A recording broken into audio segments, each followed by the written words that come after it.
Well, it's good and very good to have you back from the newspaper review. It's now time where we'll have a wonderful discussion with you. Of course, that time where we'll have a very educative and informative discussion with you this morning. And this morning we are going to be talking about something very interesting, that maintaining a healthy lifestyle. What does it mean to maintain a healthy lifestyle? Well, we'll know more and everything we need to know about that this morning on the program. I have a very important personality in the house this morning who is going to be doing justice to this topic this morning. I'm talking about His Royal Majesty Igwe Dr. Emeka Ilouno, a medical practitioner, of course. He's the Igwe Eze of Ilouno. Good morning, Igwe, and many thanks for joining us. Good morning, dear listeners. Oh, yeah, thank you. You're welcome. All right, let's start talking about maintaining healthy lifestyle. Igwe, please, what does it mean to have a healthy lifestyle? Then we can narrow it down to maintaining it. Thank you very much. First and foremost, to be healthy, it's not just the absence of a disease. No, but in reality, a lot of things come into it.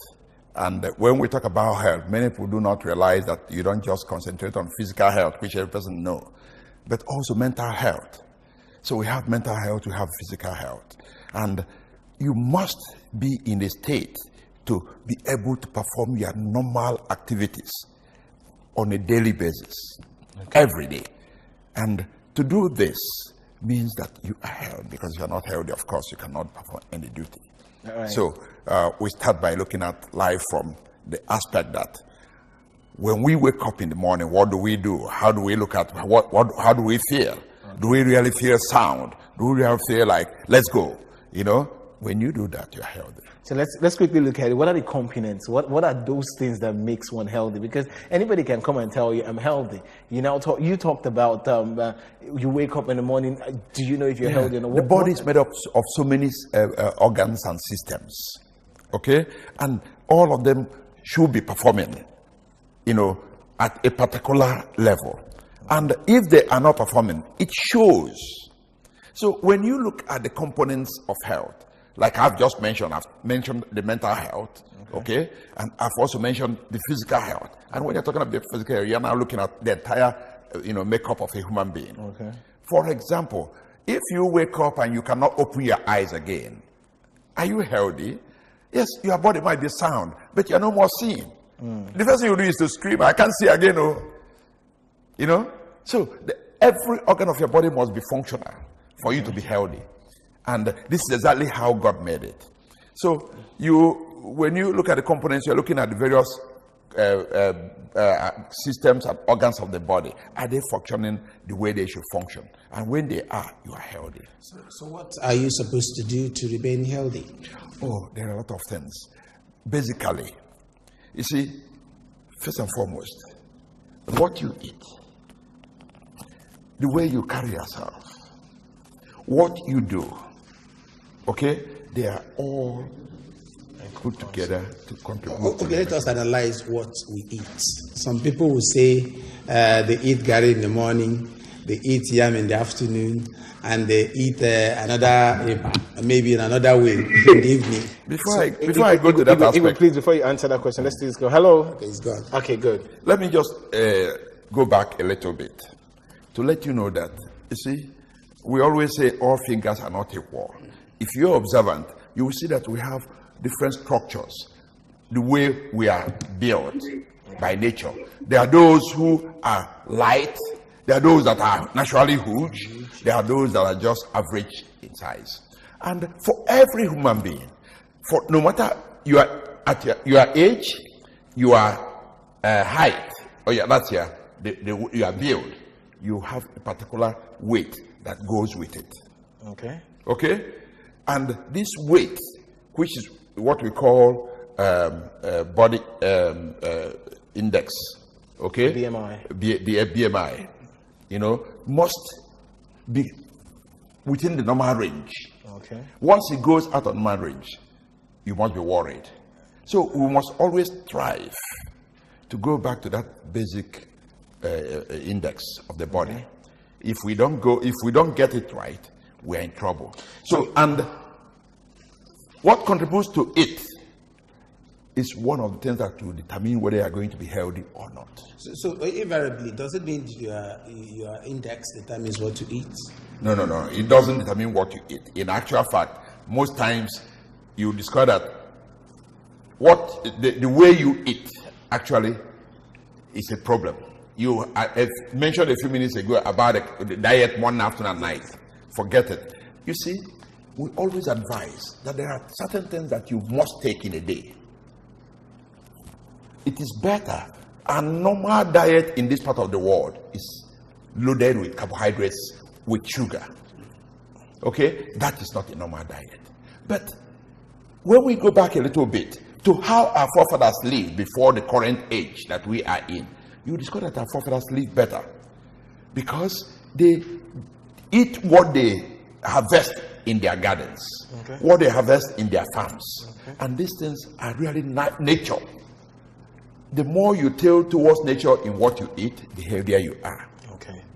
All right, beautiful. Because we saw in the newspaper today, people are saying eating vegetables, fruits, and all that are better than taking more carbohydrates. That is what I've just said in a different way. You see, our diet, Anambra diet, is loaded with carbohydrate, fully loaded. Cassava, gari, yam, cocoyam, bread, biscuit, anything. Just think about Anambra diet. It's loaded with carbohydrate. It's not healthy. But you see, that is what we cultivate. That's what we see. The way we now mix what we eat matters a lot. Okay. It is healthy if you take whole grains. It is healthy if you take vegetables. And when we talk about vegetables, we're talking about vegetables that are, the more raw it is, the better for you. When you go to your farm and harvest vegetables and you start boiling them or frying them or doing whatever, and you denature them, they lose their values. The more you heat them, the more they lose their value. So those things you take naturally are healthier than those things that you heat. And that's the vegetables. We'll come back to you, Igwe. Just to let you know that this is interactive. The numbers are on your screen. Call us and tell us what you feel. Your questions, ask them whatever questions you want to ask. Igwe Emeka Ilouno is here, a medical practitioner who is going to give answers to all your questions as regards to maintaining a healthy lifestyle. Now, Igwe, let's come to you. Do you think it's more important to eat healthy food or tasty food? It is more important to eat healthy foods. The tastier your food is, the more unhealthy it is. I will analyze it. If you walk into most of the places they call fast foods, they give you junk food. And why do I say junk food? It's either it is fried, it is loaded with sugar, or it's loaded with salt. These are things that are very unhealthy. And I've just mentioned that the more natural the things you eat are, the healthier they are. And I gave examples. Take, for example, if you enter a farm, there's something you call abubofe angala. Now, let's look at this picture. Okay? If you look at this picture, you see, these are natural things. Okay? If you look, you see the celery, which is the green leaf. Okay. You see the pepper, the yellow and red pepper. You see the tomato. Chewing raw tomato is healthier than eating fried tomato. Okay. Okay. The moment you fry it, you lose some of the nutrients. Okay. The moment you cook it, you lose some of the nutrients. So you look at it and get the raw. The more raw the things you eat are, the better. That is why you see, I always advise my patients, try and take raw tomato one or two a day. Take raw onions, and it helps you. If you go get your garden egg, get the leaf, which we call abubofe. You chew it. When we are growing up, we used to go to the people's farm and steal these leaves. You just get it and dust it, and there you eat it. And you see these things you eat raw, they are very, very healthy. They are very full of nutrients. Okay? That is why you see when you go to the Caribbeans, people, when you see that when they are relaxing, you see them get coconut. This coconut that we wait for until it's strong and falls. They get it raw when it's filled with water. That water inside it is so nutritious. is filled with nutrients. And you see them put straw into it. You go into a hotel, you'll be served with the coconut as it is, that all. And you just see them put straw into it and you drink. The amount of minerals you have there, you cannot quantify it. You can't get elsewhere. What role does water play in being healthy? Because some people say drink it in the morning. The healthiest thing you will take in life is water. And the way you take it matters. Just like the vegetables. Some people, the argument has been, do I take vegetables first before food or after food? It's healthier to take vegetables after food than to take before food. Okay. Water, wake up in the morning, take water. Now, people argue, do I take warm water or cold water? The older you are, the better for you to take warmer water. Water at normal temperature. Okay. Water, very cold. Yes, it is very refreshing, but not too healthy, particularly when you are above 40 years of age. But water, remember that the more the water you take in a day, the healthier you are. Both your skin, and your internal organs are rejuvenated. Still talking about water, we're told that while eating, you need not to drink water until you finish. Yes, there's this joke. I mean, it's a joke. Yes, there's this joke we say that women don't like drinking water when they are eating, so that they will fill their tummy first and then sip a little water. Because some people say it's unhealthy to drink while eating. It is not true. Okay. It is not true. Okay. Please, you see, let me just dwell a little bit on this water issue. Okay. Take, for example, myself. Okay. Many people cannot guess my age. Okay. I wake up in the morning, sometimes 4 a.m., 5 a.m., I drink 2 glasses of warm water. People my age carry bags loaded with drugs. You can never see me carrying anything. I don't drink any because I don't need it.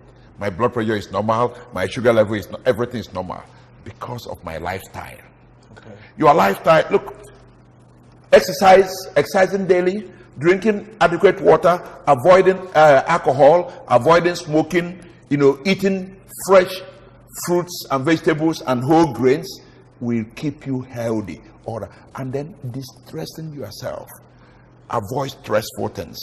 Okay. Take our time to interact with friends and well-wishers. Go to where jokes are cracked. Join clubs, social clubs and things like that, so that you can relax. You said adequate water. Yes. Which quantity is not less than 8 glasses of water in a day. In a day. 8 glasses of water. But you can see women, they sip. They can get a glass of water when they are eating. They just sip and drop. Why you see the man sitting next to him taking 2 bottles of water? Water ready. And you think, they say it's because the man is sweating more than the woman. It's not true.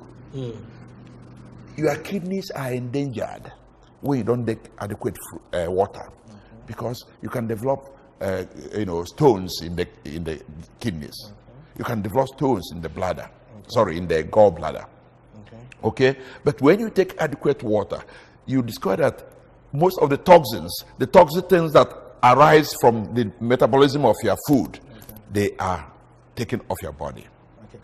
Igwe, let's come back to what you talked about, eating, and eating rightly or eating healthy food. Have you ever tried eating your breakfast, lunch, dinner at a certain time every day? Because most people would actually say maintaining a healthy lifestyle is probably eating at a particular time each day. That is not true. You train your body to where you eat. Okay? But one thing is obvious. Never you avoid breakfast. Many people say, I don't take breakfast, that. But let me tell you, it is wrong for you not to take breakfast, no matter how light it is.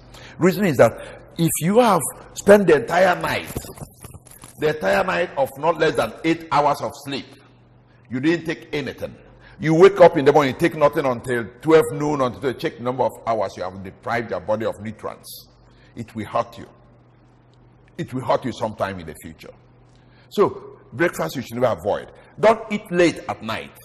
Try to eat before 7, 8 p.m. Okay? For those of us who keep late night, you can take something light, which is liquid in nature, later in the night. But if you can avoid it, avoid. Most people take their supper before 8 p.m. And then 8 a.m. they have not eaten anything. How many hours? 12 hours. Oh. Whereas you take those that take the breakfast between 8 and 10 a.m., By 2 p.m. they have taken another. How many hours? 4 hours. So and when you have taken by 2 p.m. before 7 p.m. you have taken another one 4 to 5 hours. So why keep all that long hour and say come in the morning and say you will not eat anything in the morning? So are you saying if it is 8 p.m. no need to eat anything? No, it's never eat. It's not good for your body. It's not good. But even if you make it very light. Very light. Okay, there's this saying that eat your breakfast, share your lunch with a friend, and give your dinner to your enemy. Why do people really say yes, so? For the same reason we said this, that it's not good to eat late. Okay? When you start talking of dinner, you are talking of late food, you know. The supper is early, you know. Just like you talk about brunch, which is midway between your breakfast and this. Supper normally comes early, and that is normal thing you advise somebody to do. But once you start, that's why when you go to a function and they don't serve dinner on time, you see many people don't eat anymore. Those who have trained their body will never eat. Yeah. So it's the enemy that you wish that you will eat late because it will go to hurt him. But breakfast, don't play with it. If possible, make it as heavy as possible. Okay. Like me, I can take a very heavy breakfast and I will not eat any other until evening. Yes. This morning. So going back to my question, cardiac arrest, we said it happened often, and some people say it's as a result of not living a healthy life. Yes, not living a healthy life, yes, can contribute to cardiac arrest. That is for sure. You see, cardiac arrest, a number of factors contribute to it. Good. Not living a healthy life is just one of it. And there are many ways of preventing it. And one of those is ensuring that these things we have talked about, healthy living, is one of the... remember that there's also a hereditary aspect of it. You know, that, you know, if you have it in your lineage, that the likelihood of your having it will be there. Okay? But when you are living a healthy lifestyle, which includes ensuring that you exercise yourself perfectly. And when we talk about exercises, some people think it's only when you go to the stadium to exercise. No.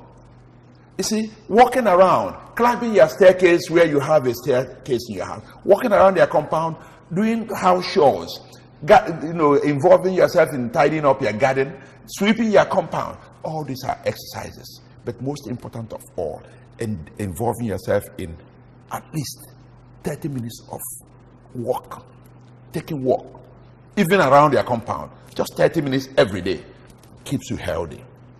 Ensuring that you don't smoke. Or when you talk about smoking, people say, oh, I don't smoke, but you stay with somebody who is always smoking. You stay in the same room or in the same office with the person, and you don't complain that you must be moved. You are taking what you call second-hand smoking. And that second-degree smoking is as bad as the first-degree smoking. Oh. In actual fact, when you look at a smoker, he puffs and throws out the puff, and that puff might come straight to you. And once you are in an enclosure, you are smoking as much as he is. Alcohol. People think that alcohol is, I always say, look, I don't know why. Yes, we say alcohol is food. If you can avoid alcohol, avoid. A little of it is okay, it's food, but you see, the problem with alcohol is that the more you take it, you become used to it, and you get addicted. It's more times somebody says, take one of me now. Oh, I've had enough for today. Please, I don't want. Oh boy, not me and you will take. Gradually, you start from 1 bottle to 1 gallon, from 1 gallon to one. So you have this thing that you must avoid. But most important of all in cardiac arrest is water again. Good. Water. Water plays a great role in preventing cardiac arrest. Particularly when you go to sleep in the evening, taking a glass of water, making sure you take a glass of water, because most cardiac arrests occur in the night. It has been observed. Okay. You said about driving, yes, it does. But when you form the habit of taking a glass of water before going to bed, you will discover that cardiac arrest will be far from you. If you take delight in taking enough water, like I said, at least 8 glasses a day, you would have driven that far away. All right, Igwe, let's quickly talk about dieting. Do you think it's useful or not? Diet is very, very useful to maintain a normal health. Okay? Because I mentioned about the different, body builds, the huge, the average, the medium, and the normal, the small size. And I mentioned the issue of weight.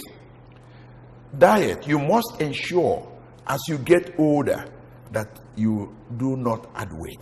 Okay. Anything that you will eat that will make you add weight, avoid it. And by the time you get to 40 and above, start making consistent effort to be reducing your weight. Okay. Beautiful. So we really don't what have you much. eat matters a lot. Avoid sugar if you can or your life. But it's not possible. But reduce the carbohydrate you take. Increase the protein, increase the vegetables, increase whole grains, increase fruit intake. Avoid as much as possible red meat. White meat is all right, which is chicken, snails, seafoods, and all that. It's very important. All right, thank you so very much. It's always good to hear from a medical practitioner, one who understands and knows better. Well, you've heard from him how to maintain a healthy lifestyle. If you are not living your life in a healthy way, then you should have a rethink and, of course, start living your life in a healthy way. We want to really thank you so much for coming on the show. His Royal Majesty Igwe Dr. Emeka Ilouno, a medical practitioner, and of course, Igwe of Ilouno. Thank you. Thank you. Thank you very much.